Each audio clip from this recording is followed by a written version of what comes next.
Welcome everyone to the Watchlist, Australia's newest investor webinar series for ASX listed companies to pitch to real investors and be added to their watch lists.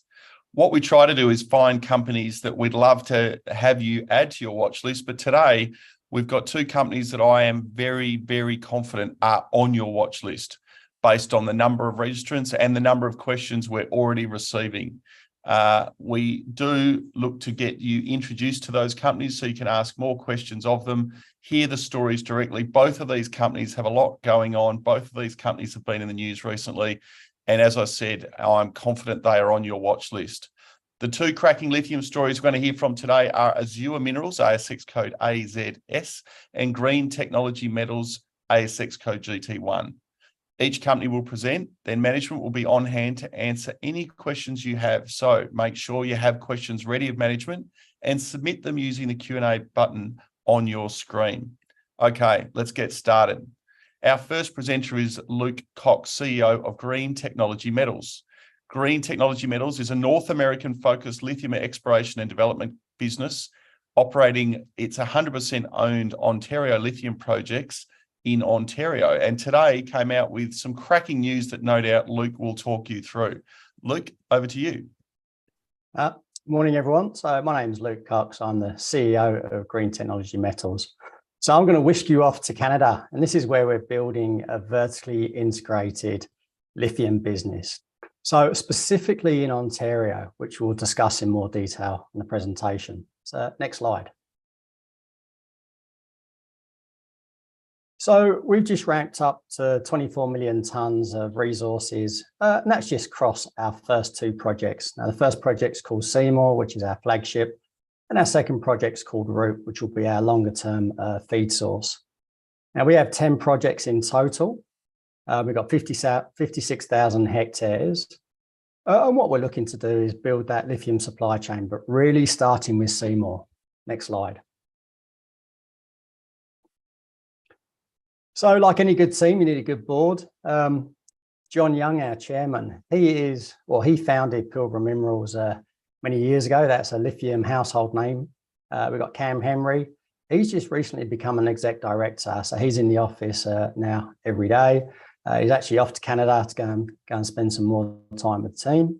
Pat Murphy, MD of AMCI, a big company investing in startups and various commodities. Then Rob Longley, an experienced geologist. So right there at the board, you've got guys that have had hands-on experience in starting mining operations. Next slide. So on the ground, you've got myself, Luke Cox. I started life as a geo, worked my way up the ranks, technical services in the mines, then became a mine manager. Now I've worked for the likes of Evolution, Mineral Resources at Wodgina.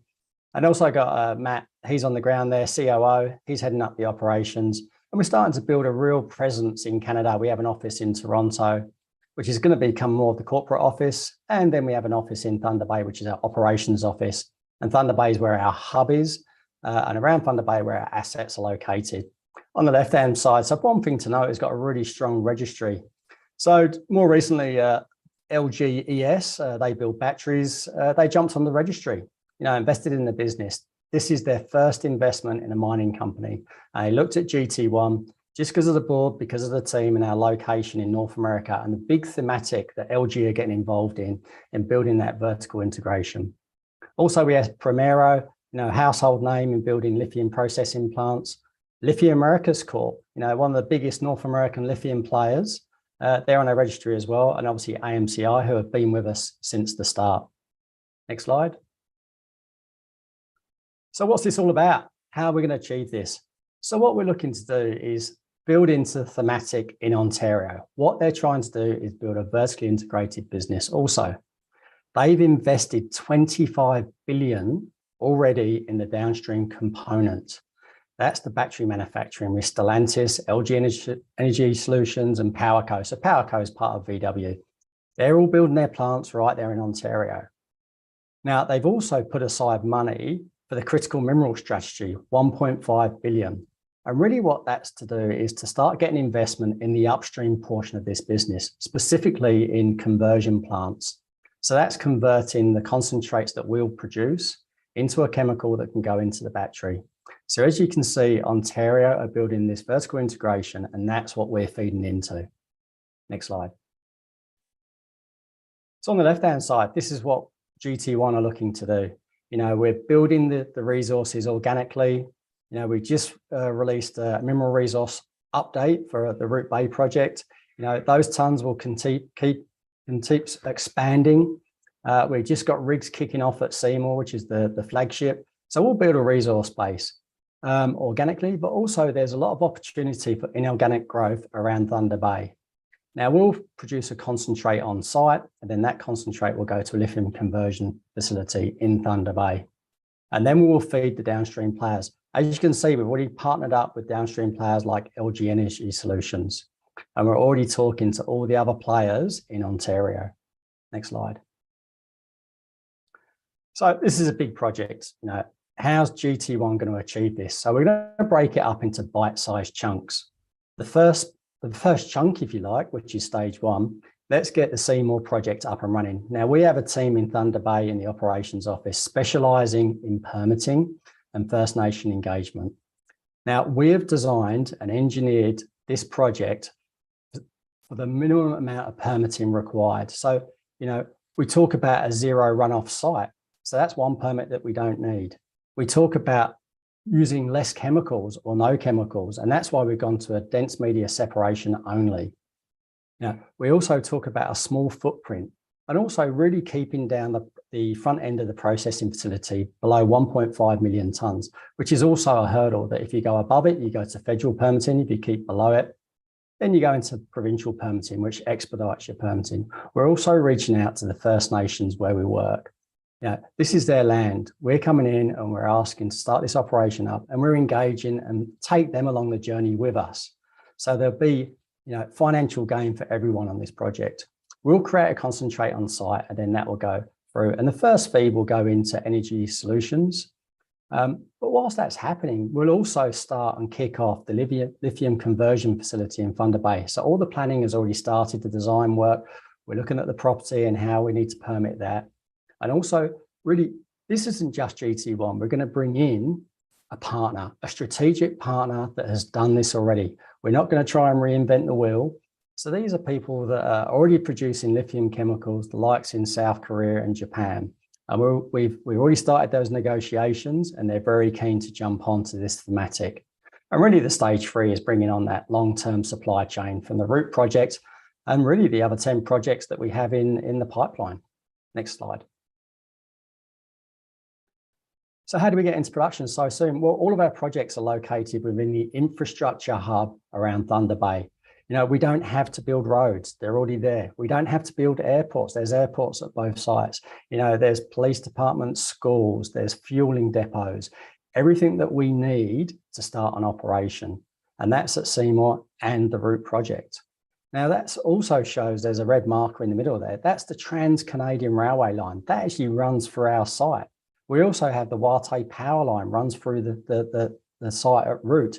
So as you can see, we're not a big capital cost for infrastructure. The infrastructure is already there, and that's absolutely critical to getting first into production. And as I say, Thunder Bay, 150,000 people, there's a workforce there. There's universities, there's sites there that we're looking at for the hydroxide plant. Thunder Bay used to be the old Detroit of the North, massive paper industry. And what they did, when everyone went digital, the paper industry collapsed. So looking to reinvigorate and reinvent Thunder Bay. And the government's pumping a lot of money into this critical mineral strategy because they know Thunder Bay is the hub of the Northwest, where we're finding the lithium, nickel, and other minerals required for the batteries. Next slide. So this is what the timeline looks like. We're just about to release our preliminary economic assessment. That's the equivalent to a scoping study in Oz. So that's going to come out in November.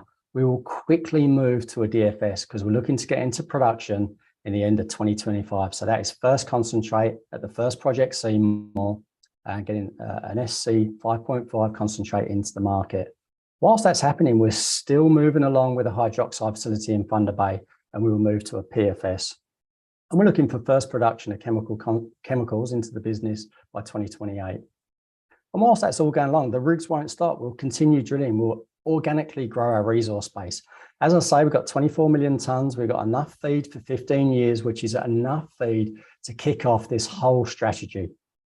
Next slide.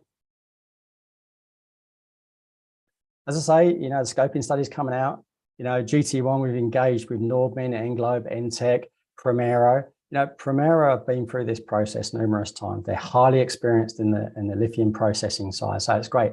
They're actually got members of staff located in our office over there in Toronto. You know, we're deeply rooted with Primero, and they're really driving this project, not only from the feasibility, but all the test work that's required for the concentrates and the lithium conversion facility. Next slide. So stage one, as I say, let's get the Eastern Hub up and running. We've already got 10 million tonnes. That's enough to kick this off. Open pit, simple DMS, get concentrate into the market.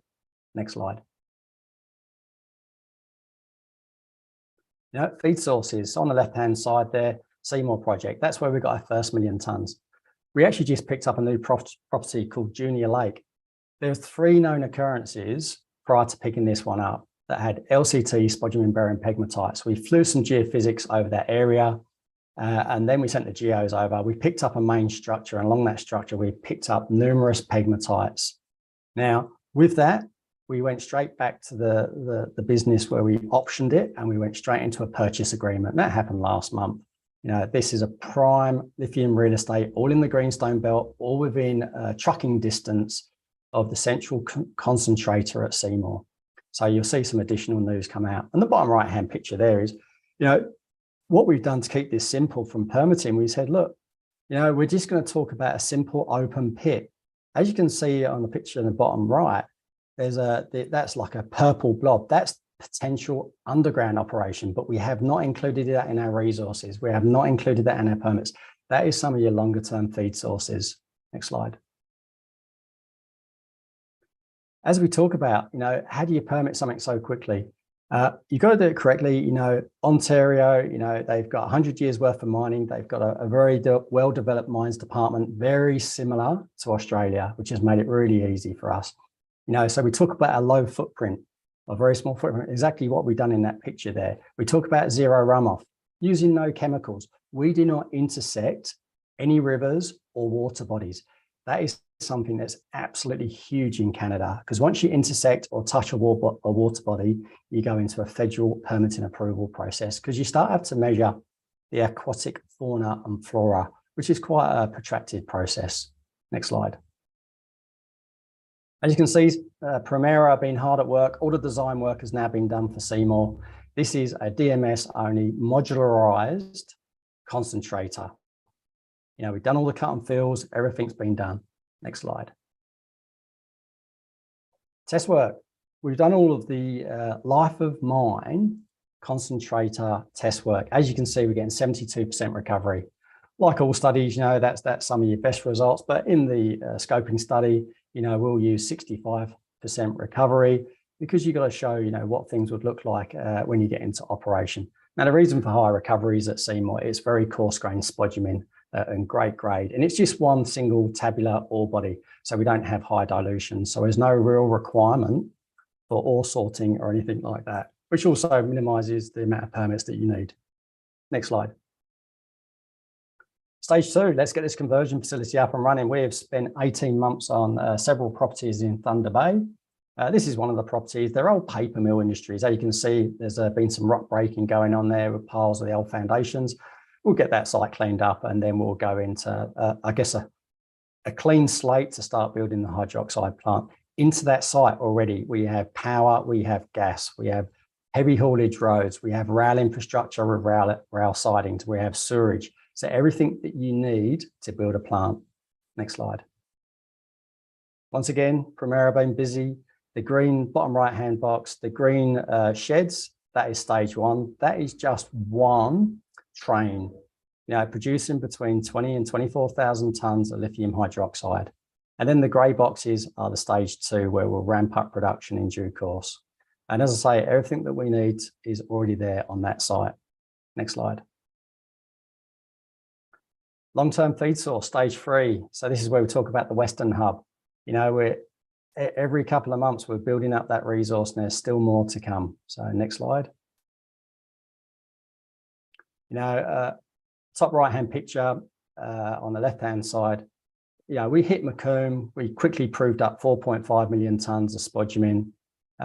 We knew there was an outcrop at an area called Root Bay. It was a couple of meters wide. So we went over there. The geos quickly mapped it and said, right, we need to drop both rigs onto this and start drilling immediately. So we did. Initially, we proved up 8 million tonnes.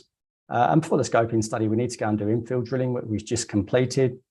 Normally, when you do infill drill, sometimes the grade drops off or the tonnes. In this aspect, the tonnes went up, which is absolutely, which really proves that this deposit, can expand in terms of a long strike and down dip. So next slide. And this is it. So once again, we haven't included any underground. This is all of our mapping and all of our pit optimizations are in pit only. So as you can see, we did 3 deeper holes, and this thing keeps on going. The grade gets better, and it gets, the thickness of the pegmatites continue, which is definitely potential underground material. And when you look at these diagrams and compare them to other lithium projects, you get convergence of all these pegmatites into, I guess, what you call like a mother lode or a feeder source that then bifurcates as it comes to surface. So even the stuff that's bifurcated to surface, they're thick pegmatites, easy to mine, good grade, coarse spodumene. That would be easy open pits, and then we go into the underground operation. Next slide. Once again, all the design work has been done, and that's all Primero's work, obviously working in our office. Next slide. So just wrapping this up, further drilling at Root Bay, we've got 2 rigs there right now, drilling a long strike and to depth. We've got all the test work for the DMS coming out and all the conversion test work. We're going to release our integrated PEA. So just with that PEA, there'll be 2 MPV numbers on there. Just firstly for the Seymour project and concentrator, just to give you a taste of what a standalone operation would look like, creating a spodumene concentrate. And then we'll give you an MPV for the entire project. So that's the Seymour mine, the Root mine, and the lithium conversion facility in Thunder Bay. And then we'll be kicking off drilling over at Junior, which is that project we just picked up. There'll be updates on the MREs. We also, we talk about a conversions facility and bringing in a partner that's done it before, has a big balance sheet and is interested to get into the North American market and start producing chemicals. All those, I guess, meetings have already occurred. The board have been up in, say, South Korea and Japan, and it's, overwhelming the interest in the longer term feed sources. And then we'll, as I say, there'll be these financial decisions to go for the Seymour project, and ultimately, a concentrate out of Seymour on the flagship. So that's the last slide. Thanks, David. Thanks, Luke. Great presentation. Cash. How much cash you got? Yeah, so cash in bank is 17 million. So more than enough to get you through the next phase? Yeah, that's right. So that'll get us into the new year. One thing we are talking to is like we've already done a binding offtake agreement with LG Energy Solutions. Now they'll take 25% of our concentrate or LCE units for a chemical once we get to that stage. So there's still 75% of our offtake available. Now we're holding that for potential strategic partners. How important is that to hold? Yeah, absolutely. So like we've talked to a lot of we've pretty much talked to all of the OEMs.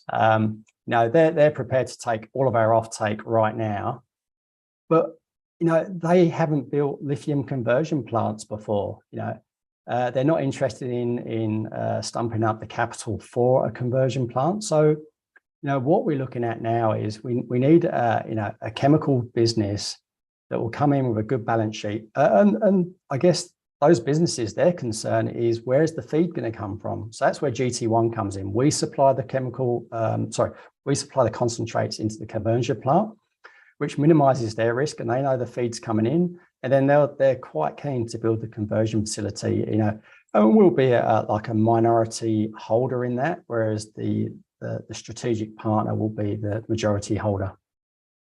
I remember talking to you probably a couple of years ago, soon after you listed, and I was amazed and impressed by the amount of discussion you gave around permitting, how you'd assembled a permitting team. Permitting was a big focus. And at the time, I remember asking you, why would an exploration company be so focused on permitting? How important was it to have that focus on permitting back then? Oh, absolutely. So, I specialise, me and my team, we specialise in mine startup. So I wouldn't say we're your classic explorers, running around with magnifying glasses and kicking rocks. Everyone in my team, we're mine developers. Like I started life in the mines, starting up operations specifically around Australia and sometime in Africa. And the thing is, when you hit the ground, get the drill rig spinning. You need to start building your resources up, but also start your permitting immediately. So there's incompressible parts of your permitting. So the first one is baseline study. You have to do a minimum of 3 years of baselining. So if you haven't started that now, add 3 years onto anyone's timeline. And in terms of what's happening in North America around support for projects of this type, particularly in the critical minerals space, is there access to I know you're not yet at the financing question, but at the financing stage just yet. I know you're probably right in the middle of those discussions, but is there cheaper debt available because of the amount of government support that is out there? Oh, absolutely. So 18 months ago, this is how soon we started this, we knew it was going to, we're really driving into operations and production. So 18 months ago, we went to the government department. It's called the Strategic Innovation Fund. They put aside 1.5 billion for the critical mineral strategy. Now, we've been in numerous meetings with that fund. They said to us, look, great project, great jurisdiction. The team you've got on, you're proven that you can get this, these operations up and running. But what we need you to do, we need you to join forces with the other businesses that are invested in Ontario. And one of those was LGES. So we talked to LG, we formed that offtake agreement because LG are already building their battery plant in Ontario.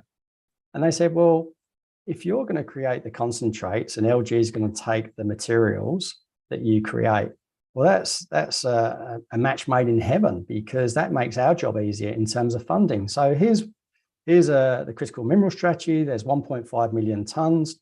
Once you release your scoping study, then we'll jump to the next step of negotiations for funding for the hydroxide facility. So you can see that all the pieces are starting to fall into place in the next couple of weeks. How busy is the next, not just couple of weeks, but the next couple of months going to be? There's a lot of big bits of news coming. As you talk on the slide, there's the what's next, but what are the critical things that shareholders should be focused on?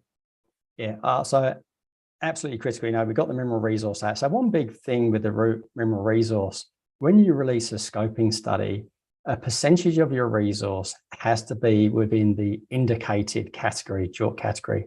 So it just means you can convert that into a reserve using modifying factors. So we've been busy drilling away at the Root project. Then we're going to move over to the Seymour project. There'll be exploration work there. But it's absolutely critical that we get all these line items in place as we move into say. So watch out for the scoping study. It will clearly show that this is an economic project, and our timelines are still good to go. But we haven't changed these timelines since day one. There's a cracking question here that you're probably not going to like, but I'm going to ask it anyway.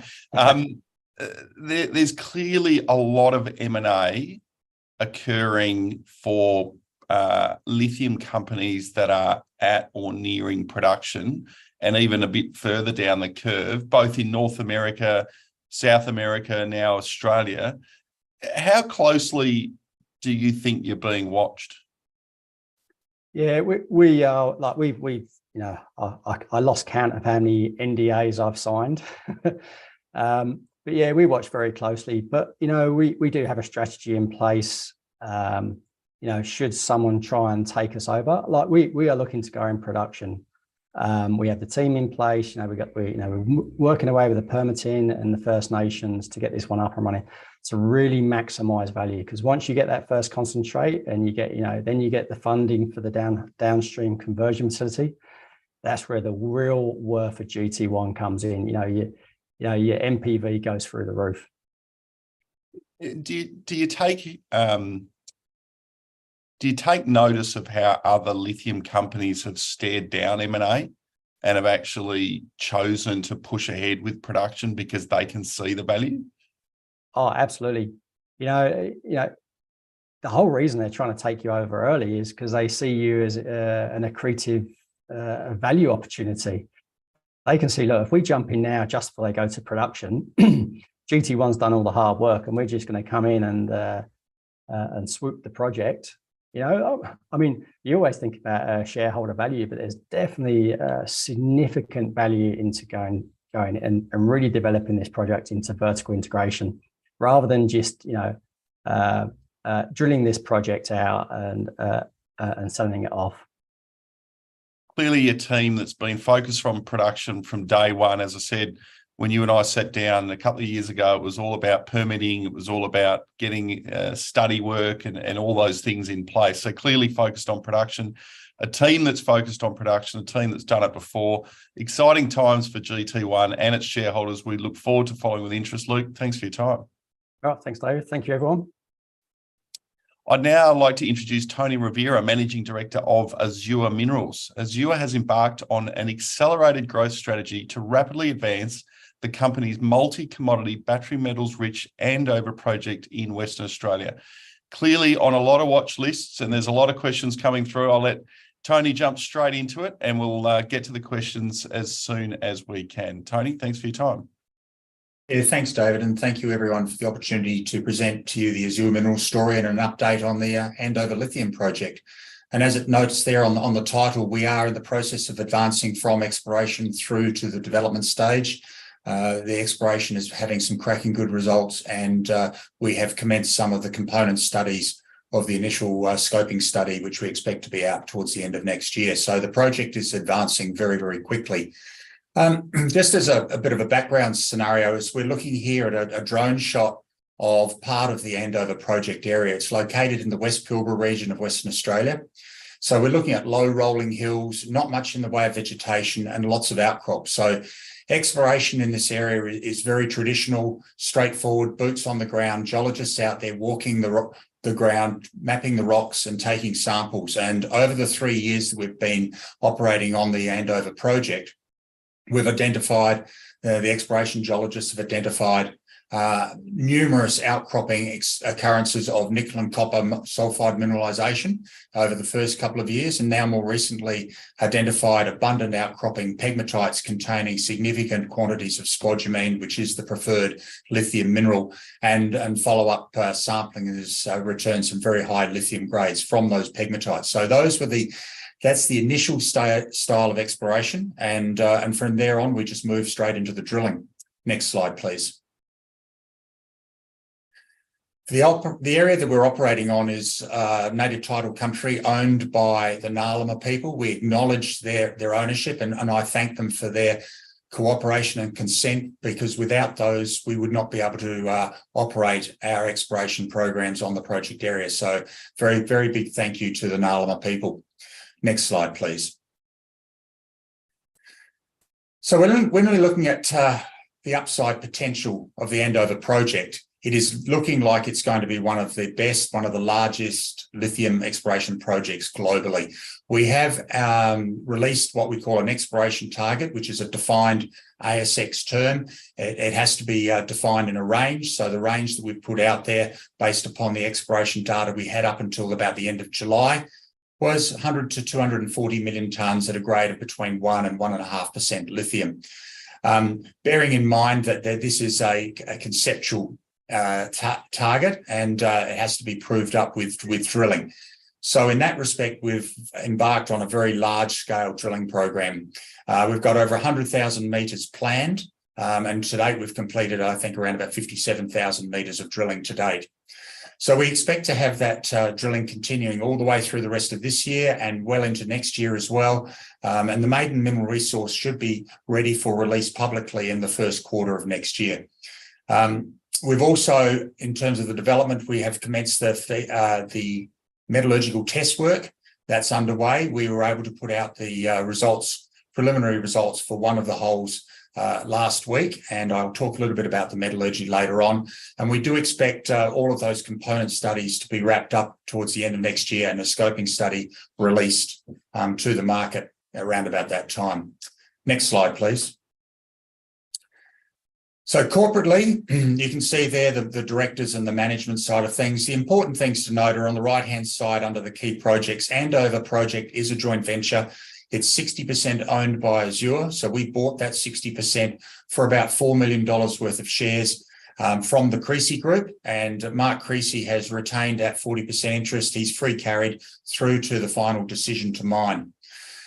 So we own 60% of the project. On the back of that ownership, SQM approached us late last year and early this year, completed a buy-in into the company, whereby they bought 20% of the company for $20 million, which was a significant uplift to the valuation of the company at that stage.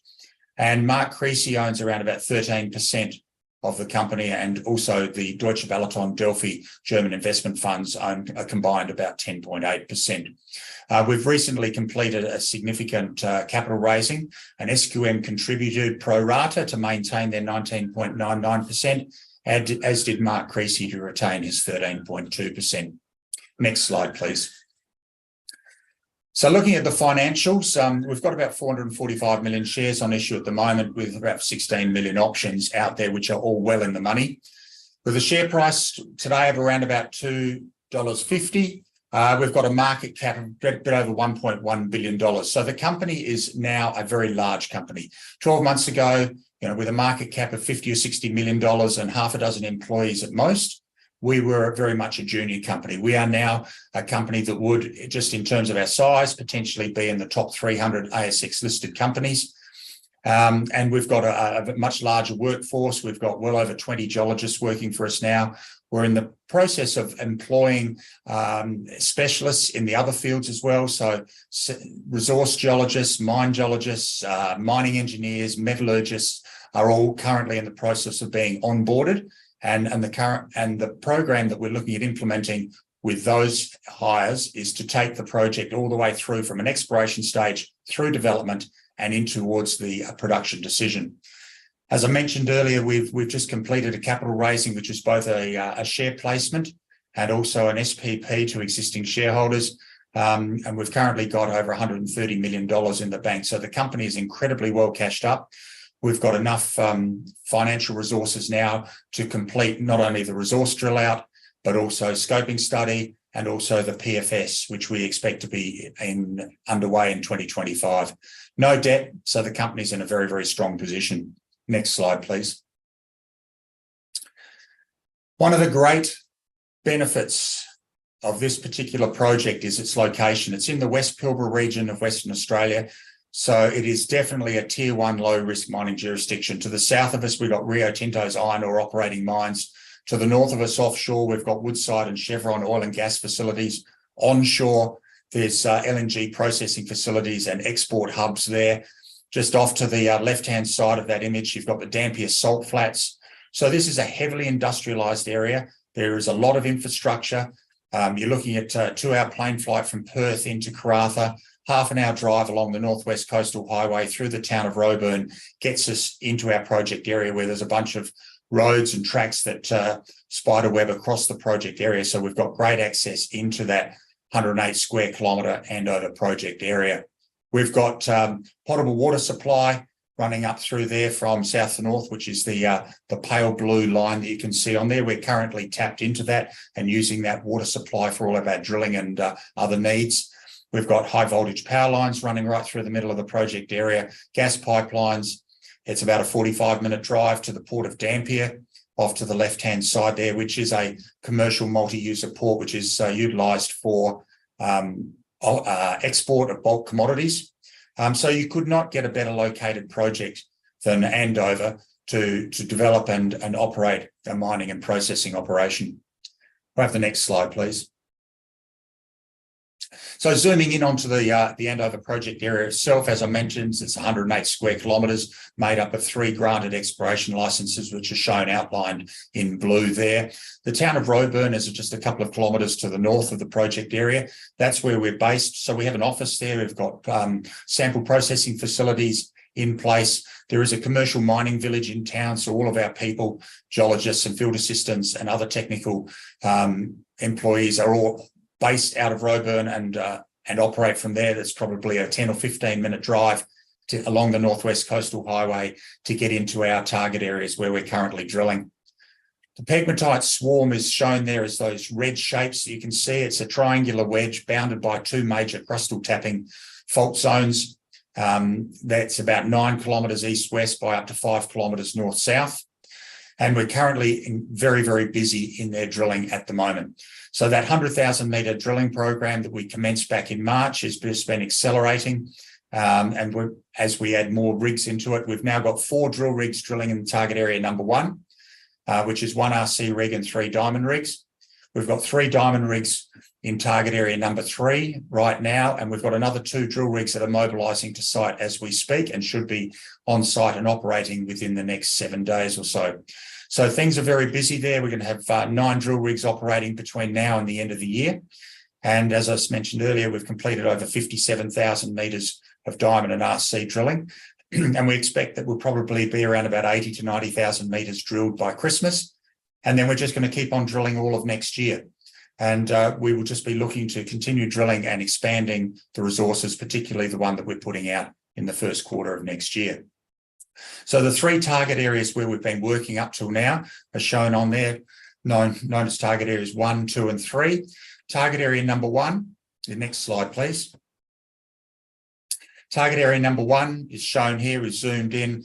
It's a zone of stacked pegmatites that strike southwest to northeast, dipping towards the northwest. This particular zone of pegmatites is over 2 kilometres long. And there are numerous pegmatites, all of which we've drilled, all of those which we have drilled contain spodumene mineralisation with significant lithium grades. The largest of the pegmatites is the one that's designated AP11/AP10. That is actually a single pegmatite there that's over 1,500 metres long.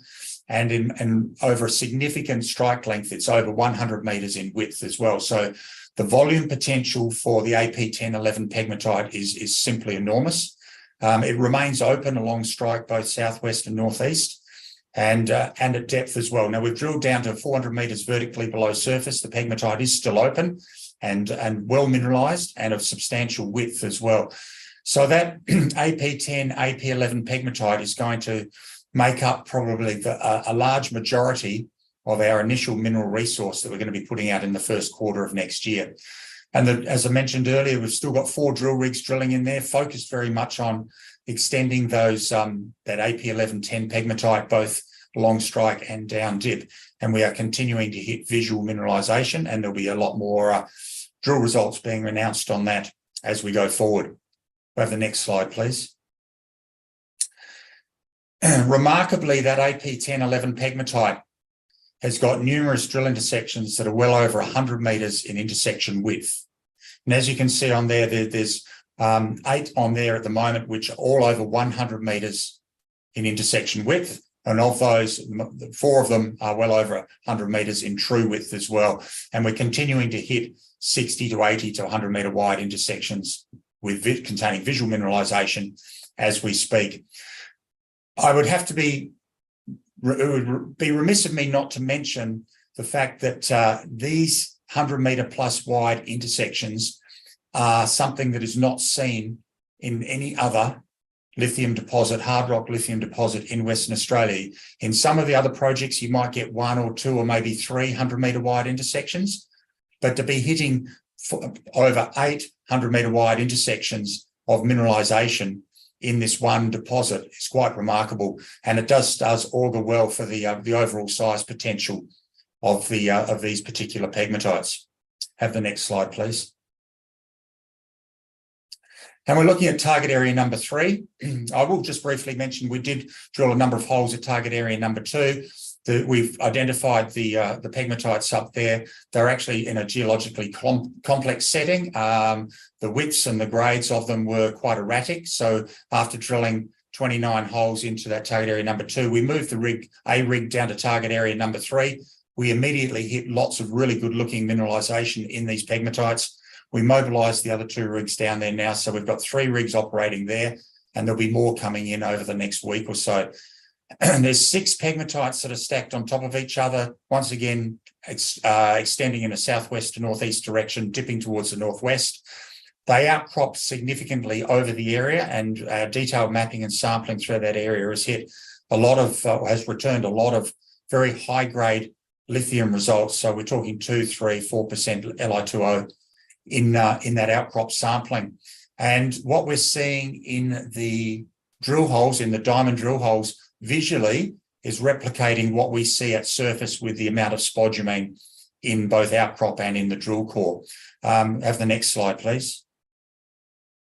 So here's a couple of photographs of 2 intersections from hole 285, which is from the AP4 pegmatite. It's about a 35-metre true width in this area in both the drill holes that we put through that pegmatite. The white minerals that you can see in those pegmatites are almost all spodumene. So these pegmatites here are very highly enriched in spodumene, and when we would expect that there would be returning significant lithium grades from the assaying. The other minerals in there, the grey minerals, are quartz and a couple of minor mafic minerals as well. So what we're seeing here in these particular pegmatites is very strong along strike mineralisation, now extending well over 700 metres.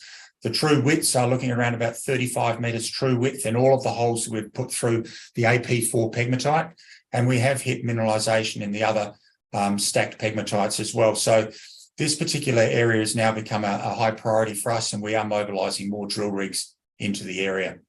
Have the next slide, please. As I mentioned earlier, we have completed a very small amount of metallurgical test work. We put 3 bulk samples from 3 different drill holes into the laboratory. We announced last week the results from the first of those holes. It was probably a little preliminary to put those out, but we were obligated to do so because we had to put out a cleansing statement following the completion of our share placement that we did last week. And when you do a cleansing statement, you have to make sure that all of the material results that the company has are in the market before you do the cleanser. So we had to put out that first drill hole with those networks and results, and fortunately, those results are excellent. You know, we've done a whole of ore flotation to produce a spodumene concentrate that grades, in this particular case, 5.59% lithium with a recovery of over 82%.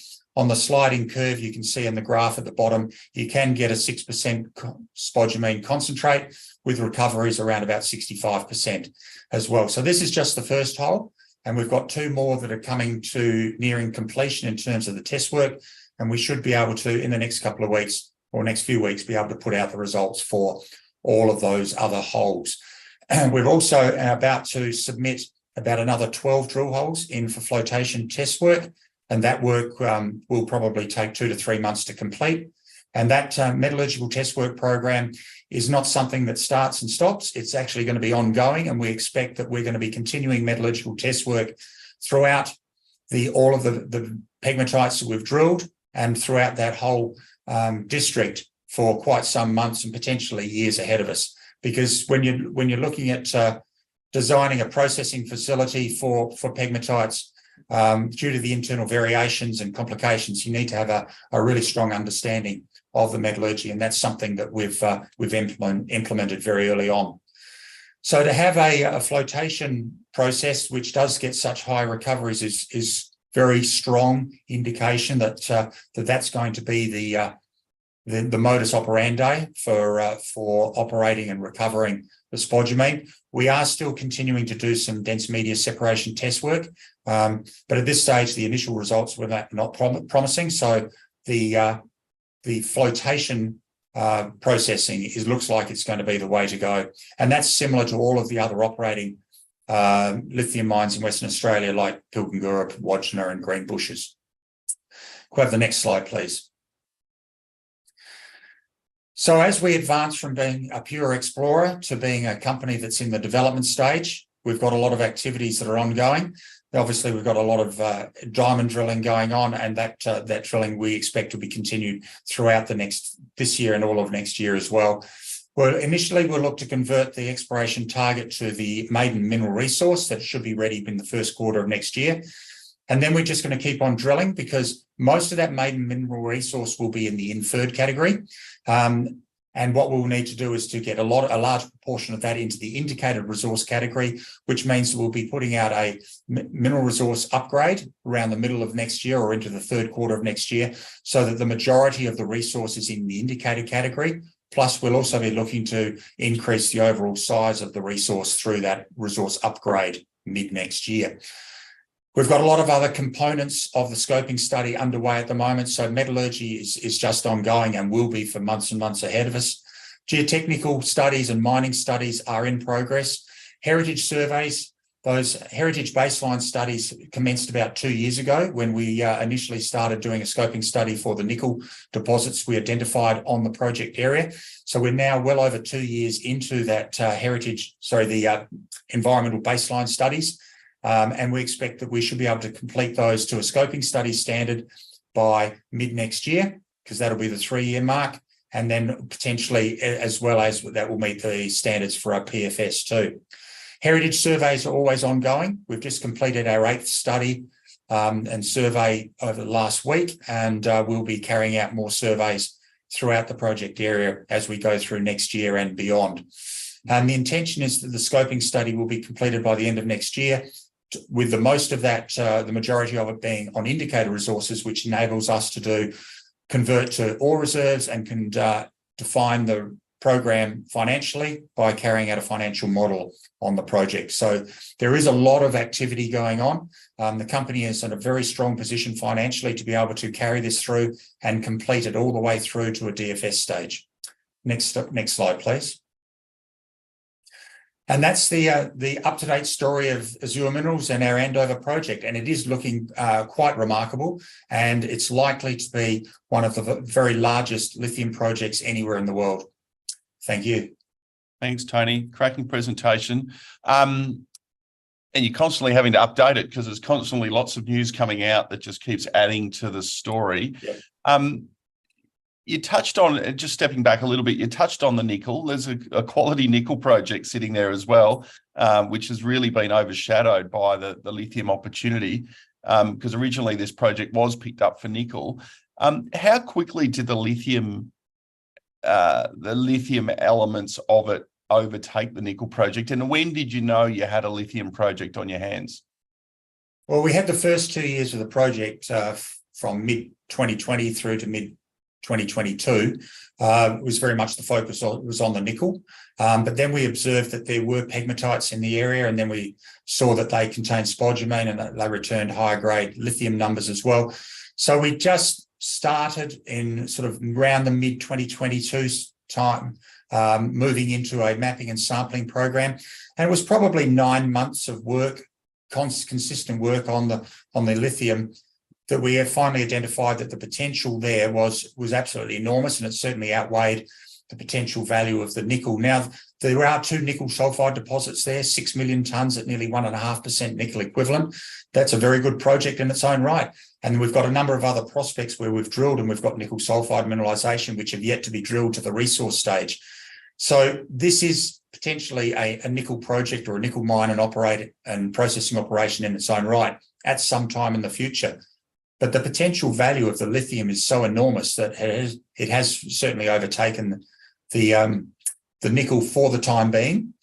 We will continue to do a little bit of work on the nickel as we go, because part of the interesting things that we come across is while we're drilling for lithium in the pegmatites, we are observing nickel sulfide mineralisation in some of the host rocks that surround the pegmatites. So there is potential there to find a lot more nickel, and I guess we'll be having to spend a bit of time and money on that at some stage in the future. You mentioned right at the beginning the project was acquired from probably one of the most prominent personal exploration people in Mark Creasy and Yandel Investments. And Mark is clearly someone who loves exploration. He loves seeing boots on the ground. He loves seeing drill holes. He's continuing to support the project and the company.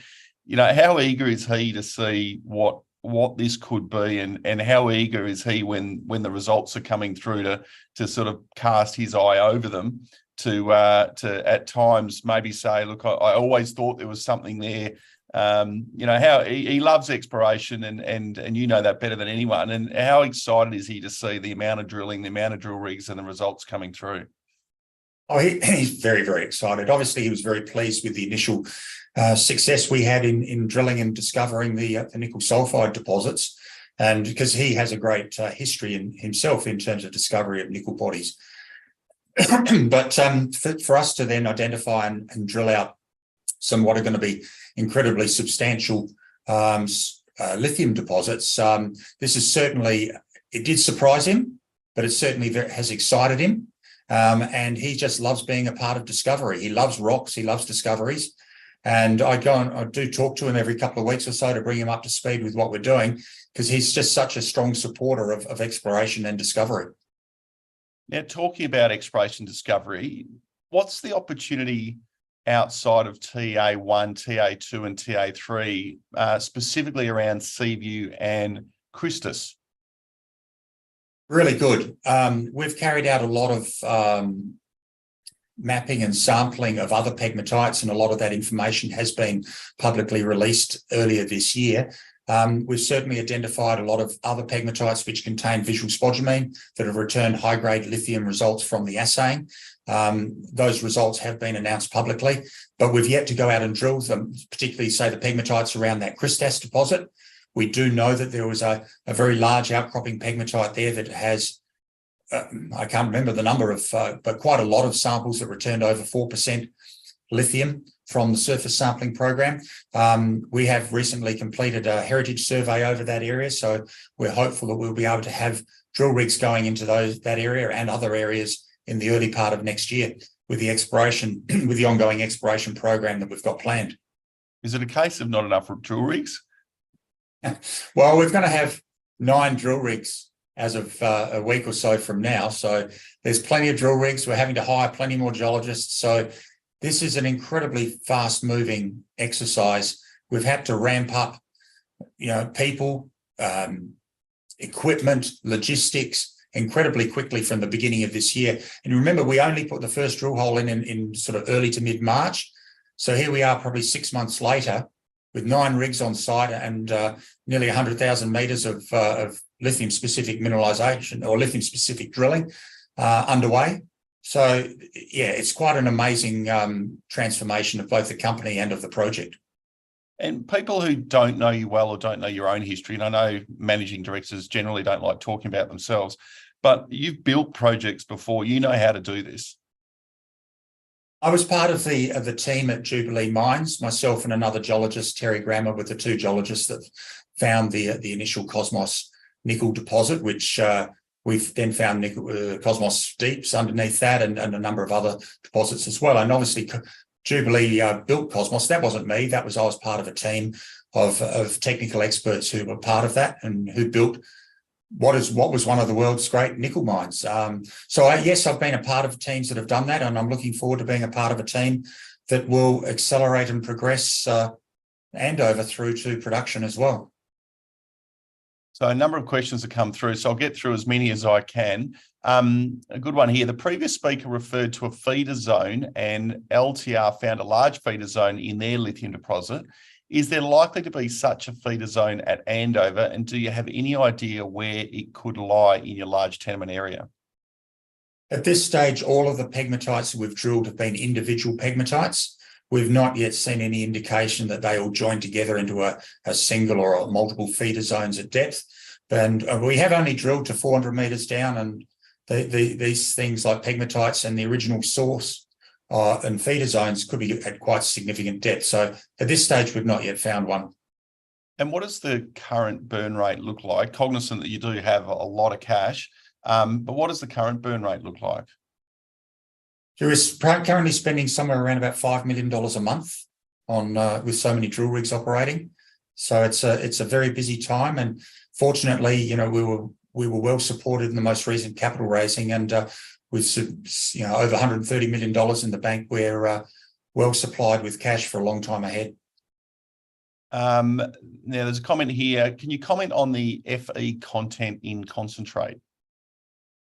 Yes, with the initial sample that we released last week, obviously got a great recovery and a very good lithium grade in the spodumene concentrate.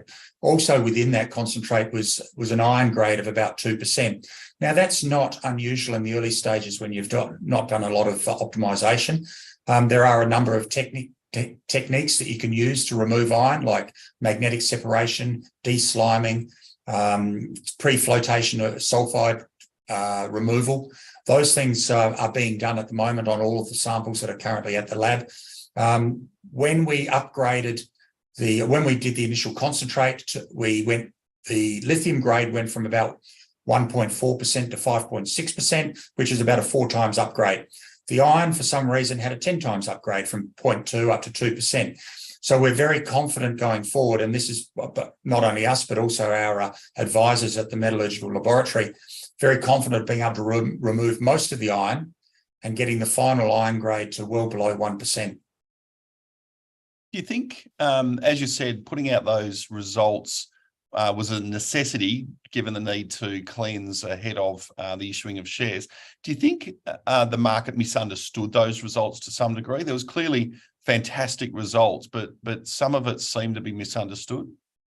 Yeah, I think there's two sorts of people out there. There's the people who know what they're looking at and what they're talking about, which is if you talk to any of the metallurgists at the other lithium companies, they're all telling us great results, excellent results, couldn't do any better, and we don't see any problem with the iron. And then you have the people who don't know better, and they freaked out and panicked. And as it happened, it was a buying opportunity for our shares for a whole bunch of different people who were more confident in the results. Another similar vein, there's a question here. Can you please comment on target area 2, and do you think the market misunderstood this result?